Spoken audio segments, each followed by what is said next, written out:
दोस्तों आज की इस वीडियो में हम कक्षा 12 हिंदी में अध्याय हमारा जो पहला है, अध्याय पहले में हरिवंश राय बच्चन जी का जो अध्याय है, इसमें हमारे दो कविताएं हैं। एक तो पहला है हमारी आत्म परिचय, दूसरा है हमारा एक गीत जिसमें है दिन जल्दी जल्दी ढलता है। ओके, तो दिन जल्दी जल्दी ढलता है इस कविता की इस वीडियो में दोस्तों हम संदर्भ प्रसंग व्याख्या देखने वाले हैं। पिछली वीडियो में दोस्तों मैंने आपको आत्म परिचय कविता का संदर्भ प्रसंग व्याख्या बता दिया था। आई होप दोस्तों आपने वीडियो देखकर तैयार कर लिया होगा। ओके, तो यार नहीं देखा है तो आपका क्लास 12 हिंदी की प्लेलिस्ट है, क्रम से जाकर वीडियो देखकर आप तैयारी करते जाइएगा। आज इस वीडियो में दिन जल्दी जल्दी ढलता है कविता की हम क्या है संदर्भ प्रसंग व्याख्या देखने वाले हैं। चलिए स्टार्ट कर लेते हैं। तो इसमें हमारे दोस्तों आपके 3 काव्यांश मिलेंगे, 3 काव्यांश या कहें या 3 पद्यांश। ओके, तीनों पद्यांश को आपको अच्छे से तैयार करके रखना है। चलिए देख लेते हैं। ओके, और एमपी बोर्ड एग्जाम की अगर बात करते हैं तो 4 नंबर में दोस्तों आपका आता है संदर्भ प्रसंग व्याख्या। हर चैप्टर के दोस्तों आपको क्या है संदर्भ प्रसंग व्याख्या बननी चाहिए। अगर दोस्तों आपका तैयार रहता है तो आपके क्या है 4 नंबर संदर्भ प्रसंग व्याख्या के वक्त तैयार हो ही जाएंगे। साथ ही दोस्तों जो आपके क्वेश्चन आंसर आते हैं वस्तुनिष्ठ बनते हैं। कहाँ से बनते हैं? हमारे दोस्तों जो चैप्टर होता है जो ओके इन्हीं के बीच से बनते हैं। तो अगर हमें क्या है पूरी सारांश पता होगा तो हम क्या है कोई भी हमसे वस्तुनिष्ठ कोई भी क्वेश्चन आंसर हमसे बन जाएगा आसानी से। चलिए देख लेते हैं। जिन जल्दी जल्दी ढलता है, हो जाए न पद में रात कहीं, मंजिल भी तो है दूर नहीं, यह सोचकर थका दिन का पंथी भी जल्दी जल्दी चलता है, जिन जल्दी जल्दी ढलता है। संदर्भ क्या रहेगा? प्रस्तुत काव्यांश हमारी पाठ्य पुस्तक आरोह भाग 2 की दिन जल्दी जल्दी ढलता शीर्षक कविता से लिया गया है। इसकी रचयिता महान कवि हरिवंश राय बच्चन जी हैं। तो ये आपका संदर्भ रहने वाला है। ओके, और इस दिन जल्दी जल्दी ढलता के लिए आपकी जो 3 काव्यांश है तीनों के लिए संदर्भ तो आपका एक ही रहने वाला है। ओके, संदर्भ में क्या लिखना पड़ता है कि जो आपका कविता है या जो आपका काव्यांश है ये कहाँ से लिया गया है, ये काव्यांश कहाँ से लिया गया है और इसकी रचयिता कौन है वो आपको बस बताना पड़ता है। अब दोस्तों हम देख लेते हैं प्रसंग। तो प्रसंग क्या है? इस काव्यांश में कवि ने यह बताना चाहा है कि लक्ष्य को पाने के लिए बेचैन यात्री अपनी ललक से तेजी से चलता है और ऐसा लगता है कि मानो दिन अपनी स्वाभाविक गति से बहुत तेज चल रहा है। ओके, प्रसंग में क्या बताना पड़ता है दोस्तों? प्रसंग में दोस्तों आपका जो भी व्याख्या होती है या जो भी आपका सारांश होता है उसको केवल 1 से 2 लाइन में आपको क्या है प्रसंग में लिखना पड़ता है।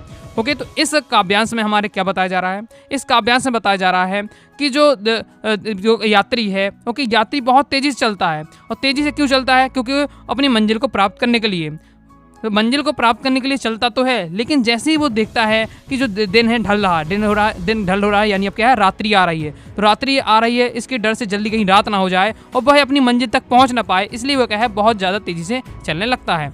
देख लेते हैं व्याख्या किस प्रकार से आपको लिखना है। कवि कहता है कि दिन भर चलकर अपनी मंजिल तक पहुंचने वाला यात्री देखता है कि अब मंजिल पास आने वाली है। जो यात्री है, अब सबकी यहाँ किसी एक मंजिल की बात नहीं हो रही है, हर व्यक्ति की अपनी अपनी मंजिल है। यहाँ जो कवि ने हर व्यक्ति के लिए कहा गया है। ओके, हर व्यक्ति अपनी अपनी अलग अलग मंजिल हो सकती है, लेकिन एक प्रकार से सबके लिए बात की जा रही है कि जो दिन भर जो व्यक्ति अगर चल रहा है अपनी मंजिल को प्राप्त करने के लिए, वह देखता है कि अब बिल्कुल मंजिल मेरी पास आ चुकी है, बिल्कुल क्या है मंजिल मेरे पास आ चुकी है।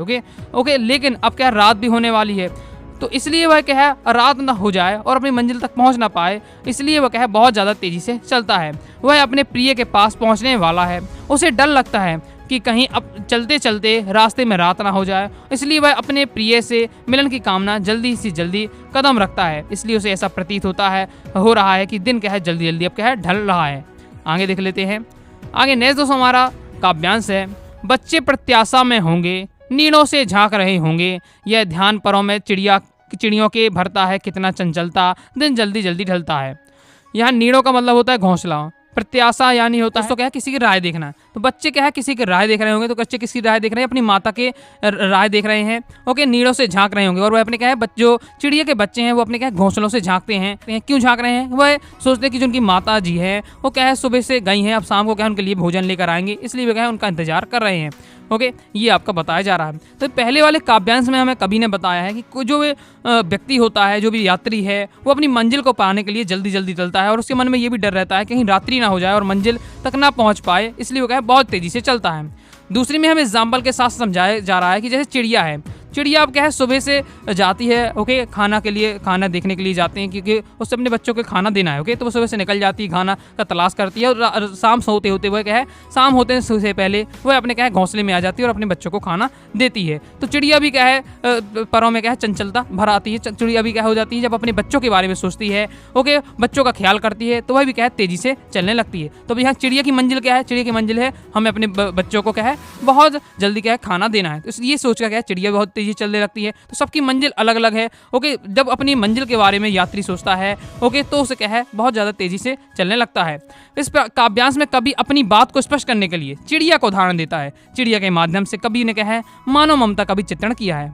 मैंने इस काव्यांश में कवि ने तो बताया कि यात्री तेजी से चलता है, लेकिन अब इस दूसरे वाले काव्यांश में उन्होंने उदाहरण देकर समझाया कि चिड़िया भी जब अपनी मंजिल को सोचती है। अब यहाँ चिड़िया की मंजिल क्या है कि मुझे अपने जो मेरे जो बच्चे हैं उनका क्या है भरण पोषण करना है। तो इसका जब सोचती है तो क्या है बहुत तेजी से क्या है खाना लाकर और क्या है शाम तक जल्दी पहुंच जाती है अपने घोंसले में। तो कवि कहता है एक चिड़िया जब आकाश में उड़कर अपने घोंसले की ओर वापस लौट रही है तो उसके मन में यह ख्याल आता है कि मेरे बच्चे मेरी राह देख रहे होंगे, वे घोंसले में बैठे बैठे बाहर झांक रहे होंगे, उन्हें मेरी प्रतीक्षा होगी। जैसे ही चिड़िया को यह चिंता सताती है उसके पंखों में क्या है गति बहुत तेज हो जाती है। वह तेजी से घोंसले की तरफ बढ़ती है। तब उसे लगता है मानो दिन बहुत तेजी से गति से ढलने लगा है और वह और तेज क्या है उड़ने लगती है। आगे देख लेते हैं। नेक्स्ट हमारा लास्ट काव्यांश है। मुझसे मिलने को कौन विकल है, मैं हो किसके हित चंचल। यह प्रश्न शिथिल करता पद को भरता उर्क में भेलता दिन जल्दी जल्दी ढलता है। ये दोस्तों आपका दिन जल्दी जल्दी ढलता है कविता है, 3 काव्यांश से मिलकर बनी है। पहले काव्यांश में हरिवंश राय बच्चन जी क्या कहते हैं कि जो कोई व्यक्ति है अपनी मंजिल को देखता है तो उसके अंदर और उत्साह जोश आ जाता है और बहुत तेजी से चलता है, कहीं रात ना हो जाए, मतलब और फिर उसे ज़्यादा इंतजार ना करना पड़े मंजिल के लिए, इसलिए वह बहुत जल्दी जल्दी चलने लगता है। दूसरे काव्यांश में कभी एग्जाम्पल चिड़िया का एग्जाम्पल देते हैं, चिड़िया का उदाहरण देकर हमें समझाते हैं कि जिस प्रकार से चिड़िया का लक्ष्य क्या है, चिड़िया की मंजिल क्या है कि मुझे अपने बच्चों को क्या है वो अपने खाना पीना भोजन देना है, इसलिए वह क्या है जैसे उसके बच्चों के बारे में सोचती है वह जल्दी क्या है उड़ने लगती है और तेजी से चलने लगती है, उड़ने लगती है, ओके।